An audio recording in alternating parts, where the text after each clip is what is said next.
வணக்கம், இது முருகஸ் கிச்சன். இன்னைக்கு நம்ம கொண்டக்கடலையை வச்சு ஒரு குழம்பு செய்ய போறோம். இந்த குழம்பு ரொம்ப ரொம்ப நல்லா இருக்குங்க சாதத்துக்கு. வாங்க இந்த குழம்பு எப்படி செய்யறதுன்னு பார்க்கலாம். கடலை குழம்புக்கு 1 கப்பு கடலை எடுத்து 8 மணி நேரம் ஊற வச்சு எடுத்திருக்கேன். இப்போ நான் இதை குக்கர்ல போட்டிருக்கேன்.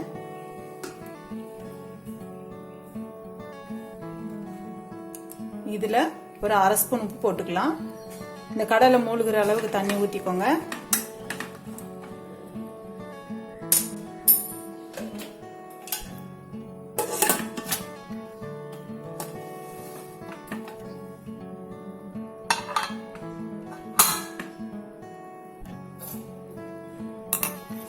இப்போ இந்த கடலைய 4 இருந்து 5 விசில் வர்றது வரைக்கும் வச்சு இறக்கிடலாம். இப்போ இது வேகட்டும். அதுக்குள்ள இதுக்கு ஒரு மசாலா ரெடி பண்ணணும். அதை ரெடி பண்ணிடலாம்.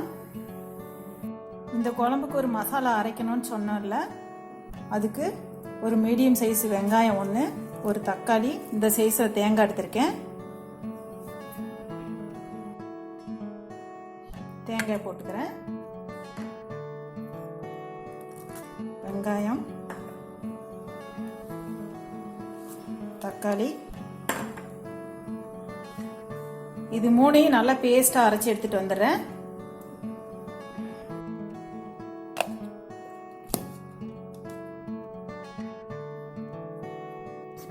இது பாருங்க, நல்லா பேஸ்டா அரைச்சி எடுத்துட்டு வந்துட்டேன். தண்ணி ஊத்தல. அந்த வெங்காயம் தக்காளிலேயே நல்லா அரைச்சலாம். தண்ணி ஊத்திடாதீங்க. நல்லா நைஸா அரைச்சி எடுத்துட்டு வந்துட்டேன்.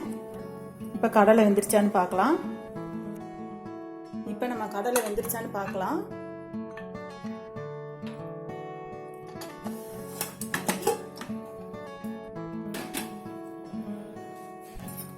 கடலை நல்லா வெந்துருச்சு.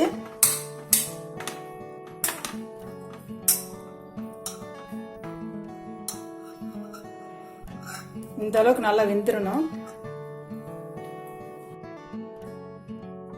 இந்த கடலை குழம்புக்கு இந்த சைஸ் புளி எடுத்து கரைச்சி வச்சிருக்கேன். இப்ப நம்ம குழம்பு கூட்டிடலாம்.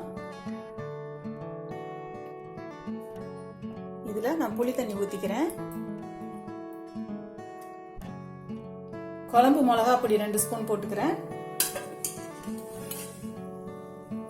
அதாவது வீட்டில் அரைச்ச சாம்பார் பொடி. இது நம்ம அரைச்சி வச்ச விழுதையும் இது கூட சேர்த்துக்கிறேன்.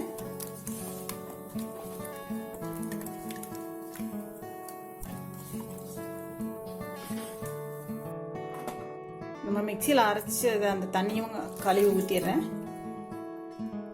இப்போ இந்த குழம்புக்கு தேவையான அளவு தண்ணி ஊற்றிட்டு கலந்து விட்டுறலாம்.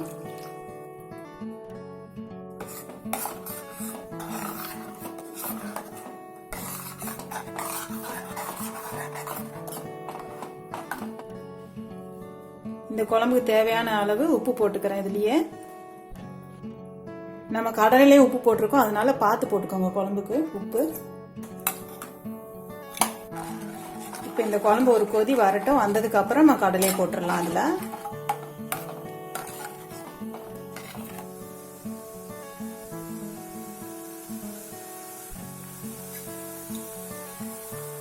இப்போ நல்லா இது ஒரு கொதி வந்துருச்சு. நம்ம வேக வச்சு வச்சிருக்கிற கடலையை இந்த டயத்துல சேர்த்துடலாம்.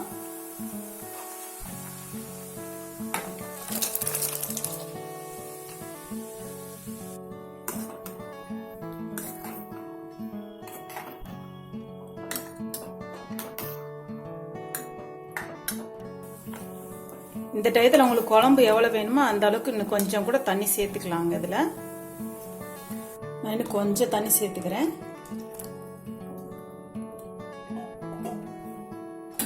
இது நல்லா கொதி வந்தோடனே குழம்பு நல்லா திக்கா வந்துடும்.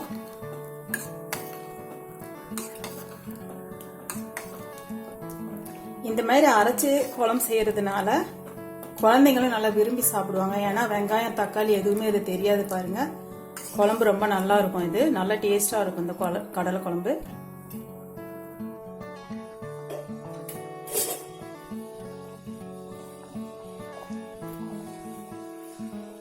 இப்ப நம்ம ஸ்டவ் சிம்ல வச்சுட்டு ஒரு 5 நிமிஷம் அப்படியே கொதிக்கட்டும். அந்த பச்சை வாசனை போகட்டும். இப்ப ஸ்டவ் சிம்ல வச்சுட்டு மூடி போட்டு ஒரு 5 நிமிஷம் சிம்ல இருக்கட்டும், கொதிக்கட்டும், இந்த பச்சை வாசனை போகட்டும். இப்போ இது 5 நிமிஷம் ஆயிடுச்சு.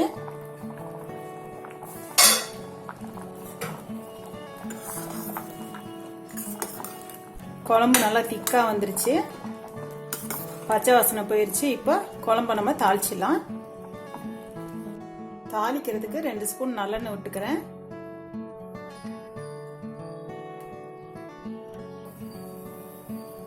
அரை ஸ்பூன் கடுகு, அரை ஸ்பூன் வெந்தயம், பெருங்காயம் 1/4 ஸ்பூன்,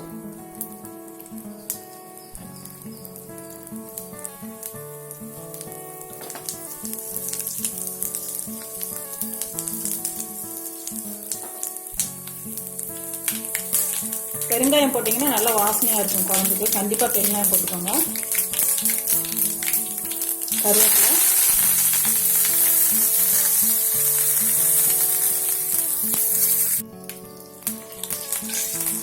குழம்புல ஊற்றிடலாம். இப்போ அவ்வளோதான், கடலை குழம்பு ரெடி ஆயிடுச்சு. இப்போ ஸ்டவ் ஆஃப் பண்ணிட்டு எடுத்துடலாம். நம்மளோட கொண்டக்கடலை குழம்பு ரெடி ஆயிடுச்சு. சூடாக சாதம் வச்சுட்டு இந்த குழம்பு வச்சு ஒரு வத்தல் பொரிச்சா போதும். ரொம்ப ரொம்ப ரொம்ப நல்லா இருக்கும்.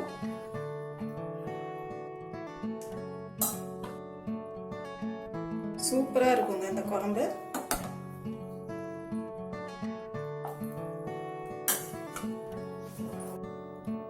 இந்த வீடியோ பிடிச்சிருந்தா லைக் பண்ணுங்க, ஷேர் பண்ணுங்க, முருகஸ் கிச்சனுக்கு சப்ஸ்கிரைப் பண்ணுங்க.